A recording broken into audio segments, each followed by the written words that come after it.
Bonjour à tous, aujourd'hui je viens apporter mes lumières à Aurélie qui est une blogueuse maman et qui a un souci dans la chambre de ses enfants. Alors suivez-moi, on va voir ce qu'il en est.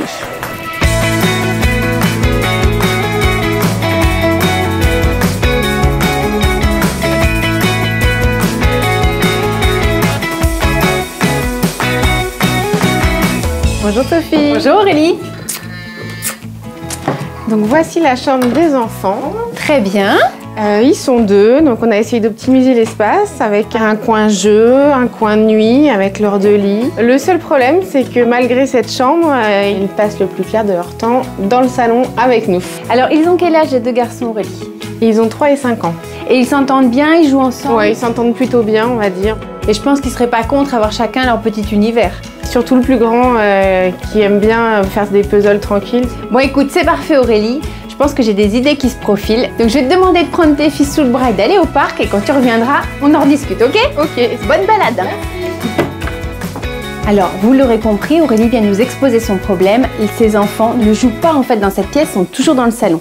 Pourquoi? Eh bien tout simplement en fait parce que les enfants n'ont pas d'univers qui leur est propre. On dit souvent que les enfants jouent avec peu de choses, ils jouent aussi avec peu d'espace. Donc, plutôt que de pousser tous les meubles contre les murs pour libérer de la place au sol, je vais les mettre au centre de la pièce et chacun aura sa zone. C'est parti. Première des choses, on va redisposer tous les meubles. Commençons par tout bouger. En premier, on place le lit superposé à la bonne place, au milieu de la pièce. C'est lui qui va créer la frontière entre les deux espaces. On crée maintenant une séparation entre les deux enfants grâce à des planches de coffrage coupées à différentes hauteurs. On peut maintenant peindre ces planches grâce à un gris bleuté. Sous le lit superposé, du côté du grand, j'installe des meubles pour ranger les livres ainsi que des boules lumineuses pour créer un petit coin lecture, un coin secret. Posons le meuble bibliothèque tout en long, il servira pour la zone commune, la zone de jeu. Rangement des livres, des jeux de société et il deviendra une table de nuit pour le petit lit. On vient peindre sur le mur un grand rectangle avec de la peinture spéciale tableau noir et on y installe 2 lampadaires autour pour bien travailler. On fixe un dévidoir à papier pour le dessin.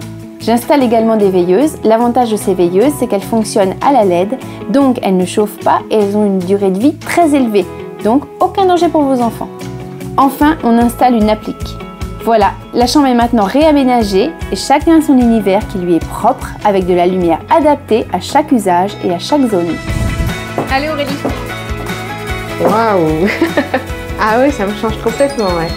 T'as l'univers ici pour ton petit de 3 ans. Ouais. Il laisse toutes ces petites lucioles, ces petites veilleuses par terre en fait pour marquer le territoire et pour rassurer la nuit. Là c'est son réveil, donc en fait il peut allumer en appuyant dessus s'il a peur la nuit. C'est sa lumière. Et tu vois qu'en fait la nuit quand il dort, il y a une petite lune sur son bidou.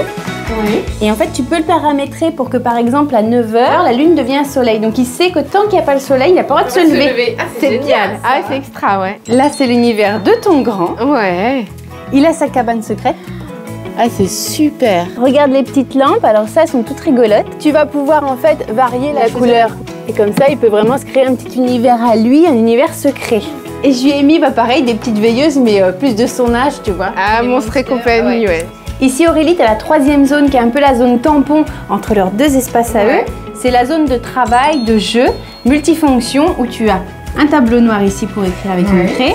Tu as un dévidoir pour le papier pour dessiner au feutre à main levée, faire de la peinture à main levée. Et tu as 2 petits lampadaires de chaque côté en fait qui viennent faire une lumière beaucoup plus forte dans cette zone pour bien travailler. Donc ça c'est de la lampe basse consommation aussi, donc pas de souci, ça ne chauffe pas. C'est bien adapté pour une chambre d'enfant. Je suis super contente du résultat parce que j'aurais jamais eu l'idée de Sophie de réunir les meubles au milieu de la pièce et de libérer l'espace sur les murs. Moi j'espère que cela vous aura plu à vous aussi, que vous allez nous piquer plein d'idées et je vous dis à très vite pour d'autres idées lumineuses.